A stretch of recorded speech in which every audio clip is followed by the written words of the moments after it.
week on the Brody File, peace on earth? Hardly when it comes to the evangelical movement. Where's the kumbaya? We go in search of it. Former Clinton Press Secretary Mike McCurry is here. Is civility possible in this between evangelicals? Peace on earth? I think it is if we sit and really get to know each other. On the conservative side, also here, Dr. Richard Land in studio, along with President Bush's former speechwriter Michael Gerson, who wonders what's happened to President Obama's outreach to evangelicals. Over time, Americans have become less clear about the president's religious views and religious values. You'll also hear Brody File interviews from Franklin Graham, Ralph Reed, Jim Wallace, and Hillary Clinton. My faith has sustained me, it has informed me, it has saved me. Plus, what would Jesus do? A topic-by-topic look at the hot-button issues of today. Get ready for this week's Brody File. Can the evangelical movement come together and find peace on earth? And Merry Christmas, everybody. Can I say that? Yes, of course I can. Welcome to this very merry ho-ho-ho edition of the Brody File. You know, when it comes to the evangelical movement, you have conservatives, moderates, progressives, all with very different priorities when it comes to public policy. And the Bible, well, Scripture is quoted by all sides to make their point. So I want to start with Genesis 8, verse 21 and 22. Truly I tell you, whatever you did for one of the least of my brethren, you did for me. Woe to you because you load people down with burdens they can hardly carry, and you yourselves will not lift a finger to help them. What would Jesus do? So now, before introducing our panel, we want to get you in the right frame of mind for this show. Kumbaya, my Lord, kumbaya. Gather round, everyone, as we do our best to sing Kumbaya and find some common ground here on the Brody File. Now, our panel, who will not be singing for us, but rather impart loads of wisdom. Michael Gerson is here, former speechwriter for President George W. Bush, an op-ed columnist for the Washington Post, and the co-author of the new book, City of Man, Religion and Politics in a New Era. And Richard Land also here as well. Dr. Land is president of the Ethics and Religious Liberty Commission, a nationally syndicated radio host, and author of the book, here's the long title, The Divided States of America, What Liberals and Conservatives Are Missing in the God and Country Shouting Match. Gentlemen, both of you, thank you so much for being here. Thank you. Good to be with you. I appreciate it. All right. Merry Christmas. Well, I'm glad you said it. Listen, 30 seconds or less. Good luck. Michael Gerson, how can evangelicals, from a common ground perspective, come together on public policy? Is it even possible, or should we not even be framing it that way? Well, in the new book that I worked on, The City of Man, we try to make the case that Christians need to be careful not to be tools in somebody else's power game, whether it's the Tea Party or the religious left, okay? They have to bring a unique set of perspectives. And the basic element of that perspective is a view of human dignity, of the importance of the individual as it created in God's image, that applies to, in my view, to the unborn, to the poor in the inner city, and to the African child with AIDS in Africa. And that consistent viewpoint is the unique Christian contribution and something we should be able to rally around. Dr. Land, what do you think? Well, I would say ditto to that. You know, Christianity, everywhere Christianity has gone, the plight of the common man and of individual human beings has been tremendously pushed forward and been a tremendous amount of progress. You know, the Declaration of Independence is basically based on Judeo-Christian values. We believe that all human beings, we are all created equal, and we're endowed by our Creator with certain unalienable rights. You know, among these are life, liberty, and the pursuit of happiness. So, and indeed, the abortion issue, the euthanasia issue, you know, care in the middle of life, the poor in Africa, the poor here at home, all of those are the concerns of Christians. Let's work our way through some of these hot-button issues. We like to call it, what would Jesus do? You know, it's an evangelical thing. First up, healthcare. Gentlemen, I want you to have a look at this ad. It's by the Progressive American Values Network. It's about healthcare. For 8 days in August, thousands of uninsured Americans waited to receive treatment at a free health clinic. They are among the millions of Americans who wait for health care reform. They are not numbers or statistics. They are God's children, and they have a face. While the politicians bear false witness about reform, they wait. That's part of the clip. Clearly, that resonates, I would think, among evangelicals. But then abortion tripped a lot of this debate up that we saw. What is your take as it relates to this whole health care and abortion debate, and health care maybe overall, Michael? Well, this is a particularly good example. I mean, I think it is a Christian moral value to say that people need health care and to remind people that this is a basic issue of human rights. Mm-hmm. But that's very, very different from saying a certain policy is the best way to achieve that. Christians differed significantly on that issue. And those are not moral debates or biblical debates. They're actually policy debates. What works best? What actually serves people? Same was true with the welfare debate or other things. It's not just a matter of good intentions. It's a question of what works. It's a question of, you know, what is the prudential answer of what works. I want to kind of move a little bit, somewhat rapid fire, through the economy.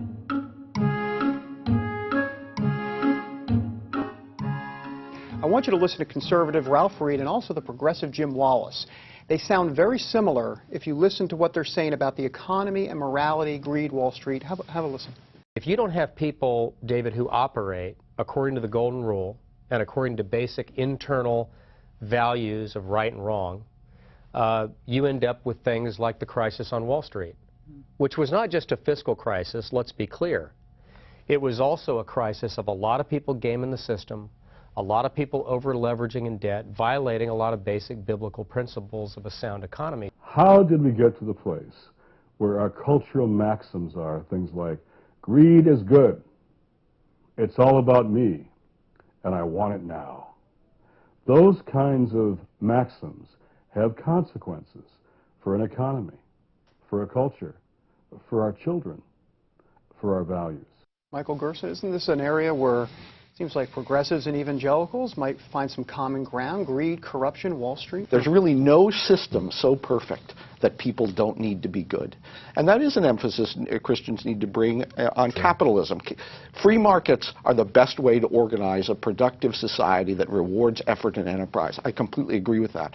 But even free markets can fail if individuals don't have the values that make them possible. But the capitalists are sinful too. Capitalists are greedy too. So you have to have a system of checks and balances, and you have to reward morality and punish immorality. Let me ask you about poverty real quick. You know, we hear so much about this fight against poverty, but conservatives really don't make this an issue as much as the progressives do, at least. And you would think we would be overall assistance to poor people to help them out a little bit, but then government intervention gets involved a little bit. So let me play a clip from David Beckman, the president of the Bread for World, who talked about government intervention. Take a listen to this. Churches and charities can't do it all. We can't food bank our way to the end of hunger.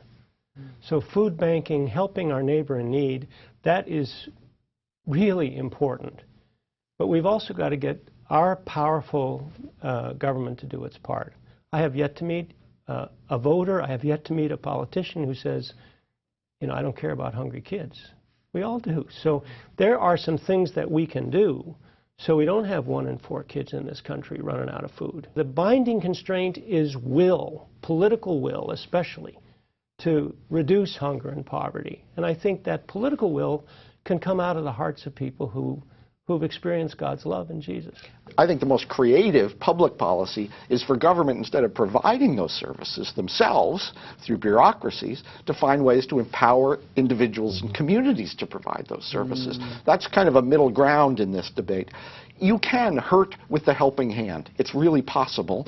That's why you need good policies, creative policies in this area, but you do need public responses. I want to take a quick break. We're going to talk about immigration when we come back, but also a look at President Obama's relationship with evangelicals, or lack thereof. Also a look at how the faith-based office is doing under President Obama. Back in a moment.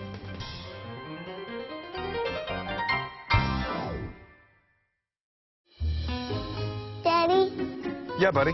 How many nickels are in a dollar? There are 20 nickels in a dollar. How do birds fly? Does milk really make my bones stronger? Yeah. Daddy, when we die, will we go to heaven? Do you have the answer to life's biggest question? Call the 700 Club. We'll help you find answers to the important questions life brings your way. The 700 Club. See it as never before. The stories, the places, the people. The 700 Club, now in HD. We'll take you to India, China, Africa, Thailand, and across the USA. So close, you'll feel as though you were there. Look into the eyes of the people you've helped and see the hope you've given them. Experience what God is doing in the world today in high definition. The 700 Club, now in HD. And welcome back, everybody, to the Brody File. Michael Gerson, Richard Land back with us. Guys, let me ask you, immigration. Richard Land, let me start with you. You've taken some hits from conservatives on this. I have. Is that an understatement? Where is the evangelical movement, would you say, on this immigration debate as it relates to going forward from here? Can there be progress made at the end of the day? I think the evangelical movement as a whole is much like the country. They're ahead of their leaders. There is a solution out there, a grand compromise. We need to give people an opportunity to come forward and to agree that they've broken the law and they're going to be punished for it by paying a fine and by going to the back of the line. They get to stay in the country, but they're on probation. They go to the back of the line behind those who are trying to come here legally, and they work through a probationary period. We're not going to deport 12 million people. And so it's better to find a constructive way, once we've got control of the border and control of the workplace, to allow these folks to work their way toward full legal status. Let me move on real quick, Michael, because I want to get your take on this next subject. It's President Obama's relationship with conservative evangelicals, or at least those evangelicals that he reached out to in 2008. This is what you wrote about the president's effort. Quote, "As a candidate, it was a measure of Barack Obama's political innovation and ambition that he set out to win religious voters, including evangelical Christians. As president, his failure in this effort is equally revealing." And Franklin Graham hasn't been too pleased either. I interviewed him a little while back. Here's what he had to say. Take a listen to this. There were millions of evangelical Christians that voted for Barack Obama in this last election. I don't think they will be at the table next time. I think they've seen things from this administration that concern them, worry them. Michael, this has been a big concern of yours. I know you've written about this. Right. Well, it's a concern basically because expectations were raised during the last election. There was an unprecedented outreach from the Democratic Party, who looked at the exit returns of the last election and discovered religion in America. Okay, and tremendous outreach. But the extraordinary situation here is that over time, Americans have become less clear about the president's religious views and religious values. There was more certainty about what they were when he was elected than there is 2 years later. And that, I mean, I think it's because he doesn't talk about them often. It doesn't seem to inform his public policy very much. He doesn't speak, an effective language on this, which is what he did during the campaign, which is why it's confusing. Richard, what do you think? What's the Heartland saying about this? Well, I think there's I know a lot of people who are evangelicals who are very disappointed, especially some who voted for the president and who expected more. They expected this. I mean, the faith-based office was given expanded authority and expanded purview over what it had had under President Bush. If a Republican president, if a conservative president had given the kind of purview to the faith-based office that Obama did, the ACLU would have been screaming until they would have had to have vocal cord surgery. And yet nothing has happened. I mean, it's been, they present reports, and nothing happens. They're marginal. They're irrelevant to the way the administration does its main work. They're just not central to the message, and I think people recognize that. Interesting. Let me play you a clip from my interview with Joshua Dubois, the head of the faith-based office, here just a little bit ago. Take a listen. We are fundamentally shifting what the faith-based office is all about. The previous office largely focused on making sure that faith-based organizations received their share of federal grants, so they focused on dollars for the most part. Our focus is instead on issues and on impact in individual communities, how we can resource and help local nonprofits, including faith-based groups, have an impact on specific issues. And that's subtle, but it's a fundamental shift.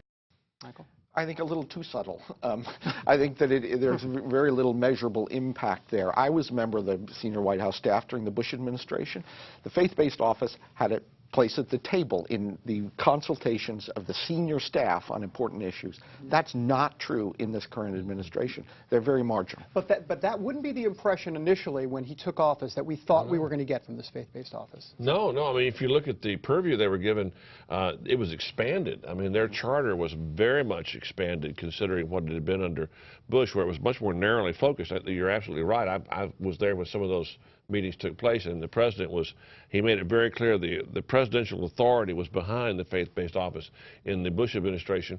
But in the Obama administration, they were given this expanded purview, and then they were sort of sent off to do their thing, and they received the reports, but there's no emphasis, there's no follow-through. I know people who served on that advisory committee who have been very, very frustrated at the lack of ability to get the president's attention. Michael Gerson, Dr. Land, thank you both very much for Great being here. Appreciate it, guys. When we come back, the progressive side, a chat with former Clinton press secretary Mike McCurry. Back in a moment. From the world's leading Christian news operation, a groundbreaking step that brings you national, international news and analysis at your fingertips. The CBN News Channel. For the first time ever, you get the benefits of a full-time news channel from the renowned CBN News team, 24/7 on the web. CBN News Channel provides a new platform by delivering CBN News to a larger audience through the latest technology. News viewers have made it clear they're dissatisfied with their choices. They want news without a spin. CBN News Channel answers that need. With a trustworthy alternative that's easy to find, easy to watch, any time of the day. CBNNewsChannel.com. 24/7 on the web.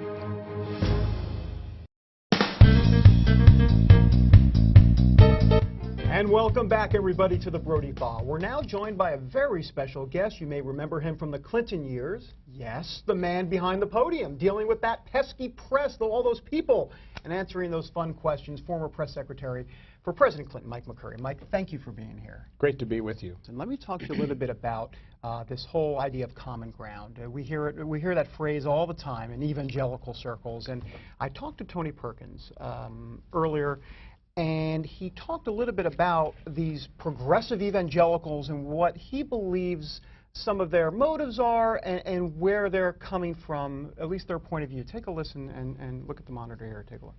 When liberal Christians talk about social justice, they talk about working that social justice through the government. Scripture doesn't point to that. It points to individual responsibility. And I think Arthur Brooks has written a great book about this, Who Really Cares? And it talks about the benefits that follow actually helping your fellow man. And those benefits are absent when you do it through government.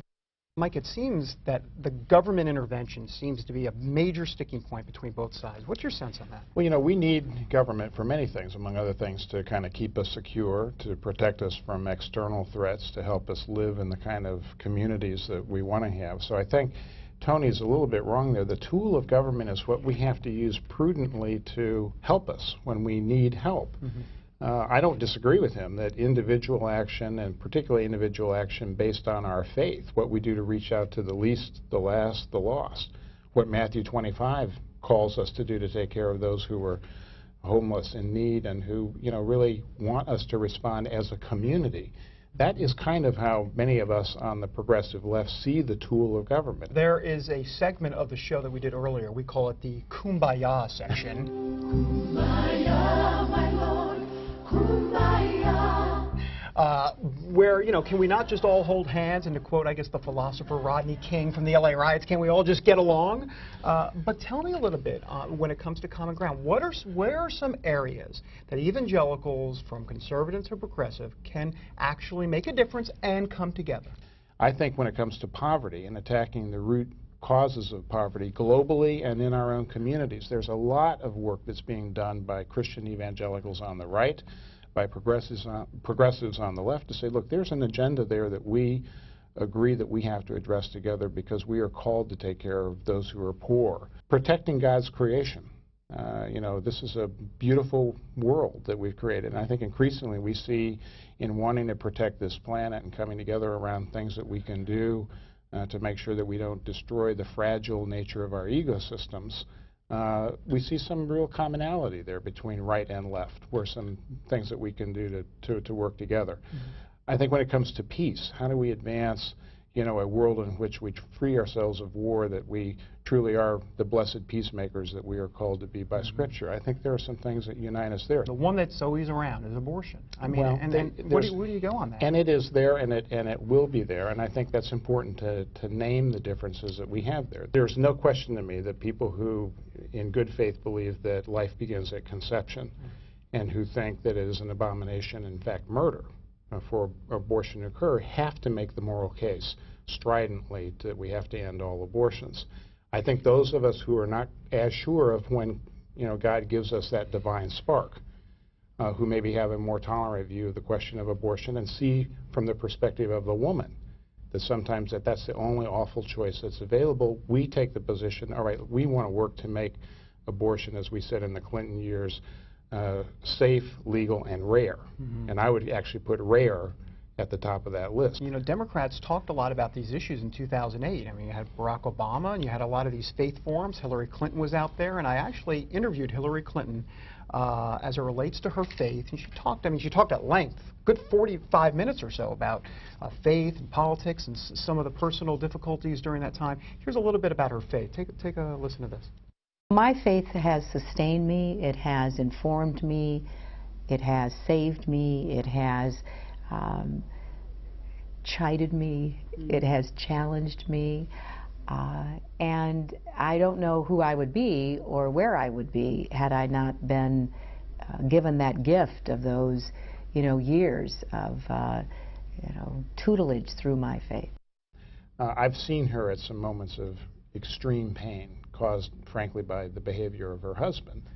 And I know how much her faith sustained her in those moments and gave her the capacity for forgiveness, gave her a sense of her duty to family, things that I think that we cherish, whether we're conservatives or liberals. And I think that's a very genuine expression of faith. Democrats have a hard time talking about these things. Right. It's a very curious thing. I think that's because in the conservative evangelical traditions, professing your faith and witnessing comes much more naturally. And I think for the liberal mainstream Protestants, Hillary, like me, we're both Methodists, I think that the ability and capacity to talk about our faith in an open way like that is diminished, because it's not part of the way in which our religious tradition actually operates in the world. And I think that's a problem. That's one of the things, by the way, that I continually tell my Democratic friends in politics. Be open. People want to see a little bit about who we are. What is our character? What is the nature of how we feel God calls us to behave in the world? Some of these questions that we were just talking about. What do we see as the role of government from a moral point of view? These are very important questions. When we come back, we have a few more minutes left with Mike McCurry here. We are going to take a quick break, and we've got some more questions. Back in a moment.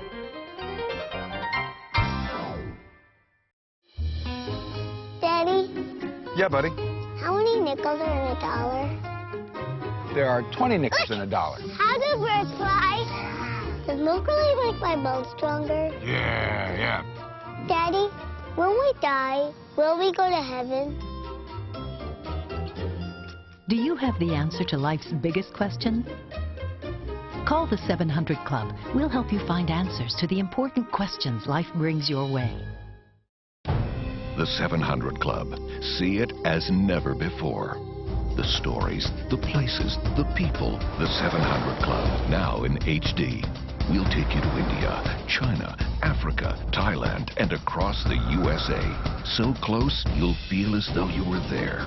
Look into the eyes of the people you've helped and see the hope you've given them. Experience what God is doing in the world today in high definition. The 700 Club, now in HD. All right, we're back now for our remaining moments with former Clinton Press Secretary Mike McCurry. Mike, you know, you've seen these polls. I know you have. They're out there. About 1 in 5 Americans, we're going to put up a graphic here, 1 in 5 Americans, about 18%, think President Obama's a Muslim. Now, that percentage was 11% in 2009. It's now up to 18%. It keeps going up. I know you shake your head on this. I get that. I know a lot of Democrats shake their head on this.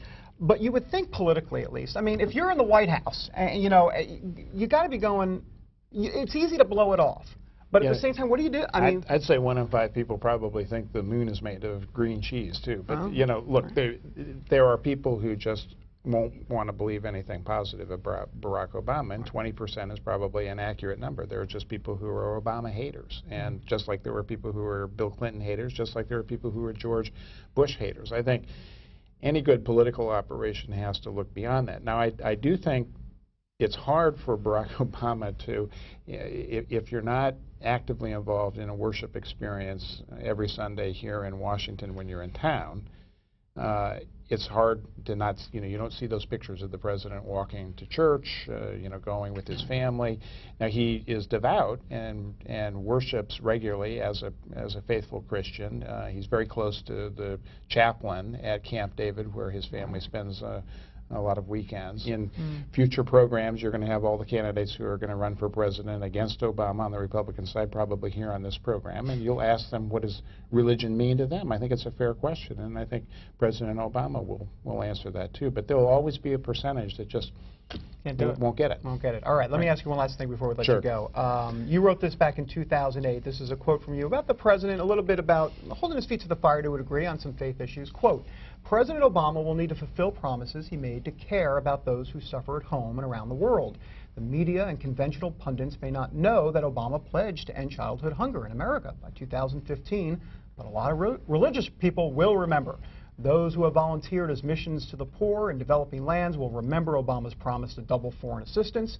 Those who believe that humankind is uniquely endowed by a creator God to be stewards of that creation will watch very carefully to see what the new administration does to meet pledges on global climate change. And probably most important, all faith communities believe that war is a violence against God's promise of shalom, and ending the violence of war in favor of the diplomacy of peace will be a critical measure. How's he doing so far?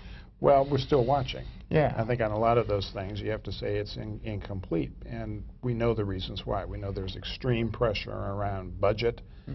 There's a lack of consensus and sometimes about how we ought to spend scarce federal resources. In 10 seconds or less, is civility possible in this between evangelicals? Peace on earth? I think it is if we sit and really get to know each other and listen. It's awfully tough to demonize someone that you pray with.